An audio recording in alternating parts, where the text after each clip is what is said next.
My name is Sarah, and if I could rewind time, I'd go back to the day I married Michael.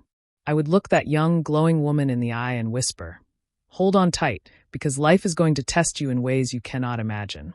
Back then, everything felt like a fairy tale. Michael was charming, successful in his small real estate firm, and endlessly funny. He could make me laugh so hard that I forgot my worries.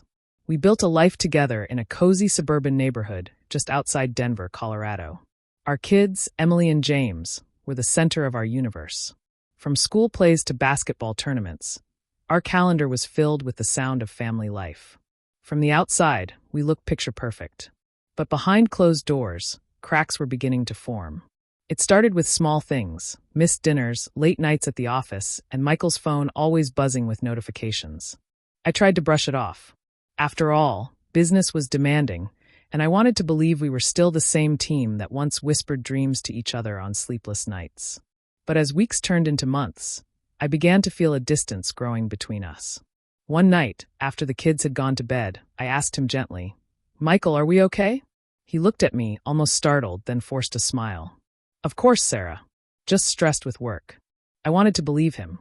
I needed to believe him. So I nodded, kissed his cheek, and convinced myself I was overthinking. But then came the night that changed everything. It was a Saturday evening, and Michael had promised to take us all out to dinner. The kids were dressed up, excited to spend time with their dad. But the clock ticked on, and he never came home. Emily, only 12 at the time, curled up on the couch with tears brimming in her eyes. James, 14 and protective of his little sister, muttered angrily, "Why does he keep doing this?"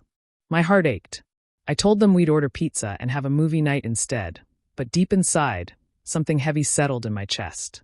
Later that night, after the kids had fallen asleep, I heard his car pull into the driveway. I walked to the window and saw him sitting in the car, talking on his phone, smiling in a way I hadn't seen in a long time. It wasn't the smile of a man burdened with work. It was the smile of someone who had found joy elsewhere. My stomach dropped, but I still clung to hope. Maybe it was a client. Maybe it was nothing. The truth revealed itself a week later. I had been folding laundry when Michael's phone buzzed on the bed. Normally, I never touched it, but something inside me pushed me to look. What I saw shattered me. Messages filled with endearments that weren't meant for me. Promises of secret weekends. Words that once belonged to us, now given to another woman. My hands trembled as I whispered out loud to myself, "Please slow down, it's hurting me." It wasn't just the betrayal. It was the speed at which my entire world crumbled. That evening, I confronted him. The kids were at a friend's house, and it was just the two of us. I held his phone in my hand, tears streaming down my face. "How long, Michael? How long has this been going on?" He froze, then sighed heavily, as if relieved that the secret was out. "Sarah, I didn't mean for you to find out like this." My voice cracked as I whispered, "Didn't mean for me to find out? Michael, you didn't mean for me to know that my husband has been giving his heart to someone else." For a long moment, silence filled the room, broken only by my sobs. He finally muttered, "It's been a few months. I don't know how it happened." My knees buckled, and I sank onto the couch, clutching my chest as if I could hold my broken heart together.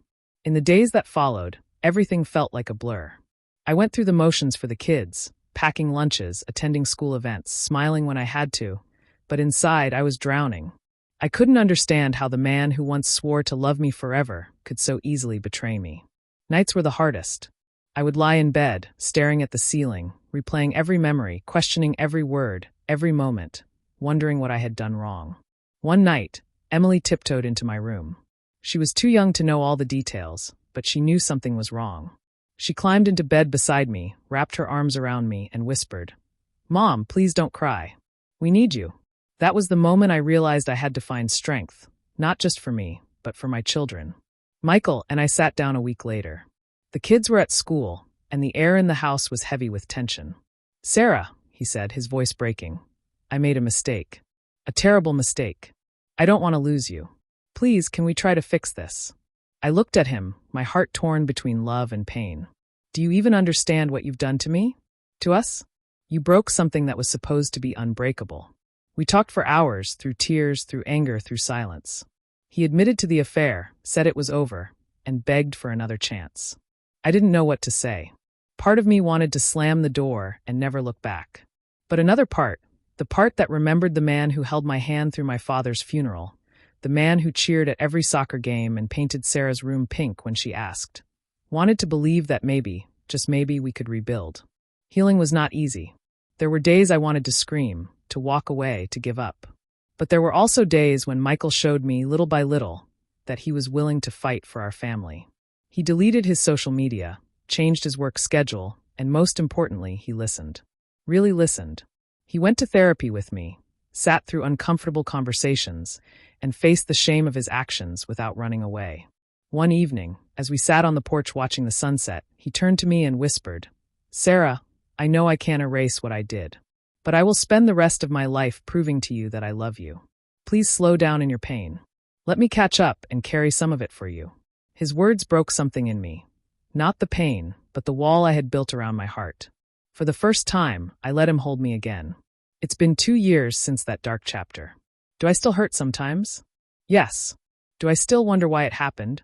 Absolutely. But I also see a husband who has changed, who shows up every single day, who prioritizes his family above everything else.